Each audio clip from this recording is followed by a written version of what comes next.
Olá, nono ano, aula de física do dia 11/6 vai ser sobre o movimento, ok?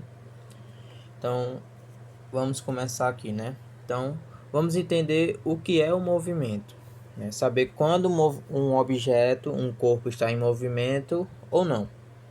Então, vamos dar início a essa ilustração. Nós temos aqui uma pista, nós temos uma placa informando que é 60 km/h o limite. Nós temos um carro aqui andando em movimento, ok? Para muitos, esse carro aqui andando, ele está em movimento, não é? Mas só que vai depender. Depende do que? Depende de qual ponto nós vamos pegar. Depende do referencial. Olha só, esse carro em relação ao solo, em relação à pista, ele está em movimento, né? Ele está seguindo em frente. A distância entre o carro e a pista vai sempre mudar, ok? Ou também nós pegar o referencial, a placa, para ficar melhor. O carro em movimento, a distância entre o carro e a placa vai estar sempre mudando. Por isso, o carro está em movimento. Assim como o João. João ele também vai estar em movimento em relação à placa, porque a distância entre João e a placa vai sempre mudar. Mas olha só, vamos mudar o referencial. O carro em movimento. O João em relação ao carro. Ele está em movimento ou está parado? Está em repouso, né? Que parado quer dizer repouso em física. Então, só você olhar. A distância entre o carro e o João vai mudar? Não. Por isso que o João ele está em repouso em relação ao veículo, em relação ao carro, ou o carro está em repouso em relação a João, porque a distância entre eles nunca vai mudar, porque um está dentro do outro. Então, o movimento depende muito do referencial, ok? Onde o movimento de um corpo tem dois tipos de trajetória. Se a trajetória for em linha reta, esse movimento ele é considerado retilíneo. Então, retilíneo vem de reto. Então, movimento retilíneo, a trajetória do objeto é em linha reta, ok? E também tem o movimento circular. Quando é que vai ser considerado movimento circular? Quando a trajetória for circular, né?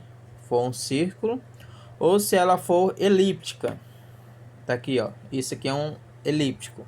É só você lembrar do movimento de translação da Terra em relação ao Sol.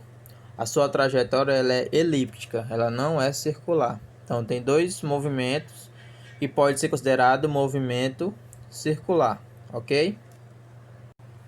E vamos ver hoje também uma das grandezas físicas do movimento. A primeira que a gente vai estudar, que é o deslocamento, ok? O deslocamento de um corpo. Quanto que um corpo ele vai se movimentar. Onde a gente vai utilizar muito o metro, o quilômetro, ok? As unidades de medida de comprimento. Onde a formulazinha que nós vamos aplicar aqui, ó, que é isso aqui é chamado de delta, delta S, que é o deslocamento do corpo, que também pode ser a variação do espaço, variação do espaço, onde esse espaço é o espaço percorrido. Então, o deslocamento do corpo vai ser igual a SF, onde isso aqui é a posição final, F de final, e menos o SI, que é a posição inicial. Então, o quanto um corpo ele vai se movimentar depende da sua posição final e da sua posição inicial, ok? Então, se eu tenho um exemplo aqui, Pedro irá viajar no seu carro. A sua cidade está no quilômetro 10 da estrada, ok? E o seu destino final, está no quilômetro 150. Então, quantos quilômetros irá percorrer? Então, vou ilustrar aqui um desenho. Então, vamos lá. Eu ilustrei aqui a estrada, né? Então, toda estrada possui seu início, o 0 quilômetro. Então, esse aqui é o início da estrada. Não é de onde Pedro partiu. Pedro partiu da sua cidade, onde marca na estrada 10 quilômetros, ok? Então ele está aqui como se tivesse uma placa aqui na estrada, marcando 10 quilômetros do início, ok? E ele foi andando até chegar no seu destino, onde marca 150 quilômetros, a cidade que é o destino da sua viagem, ok?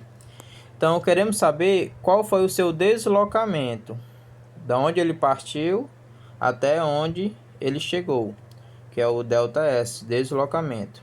Então olha só, de onde ele partiu, isso daqui é o SI, a posição inicial. E o seu destino, onde ele vai chegar, é a posição final.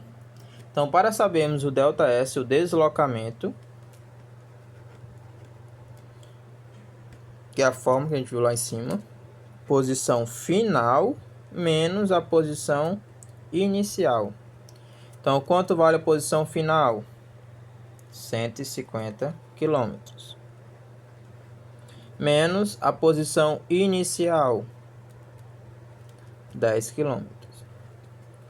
Então, qual vai ser o seu deslocamento total? 150 menos 10, 140 quilômetros.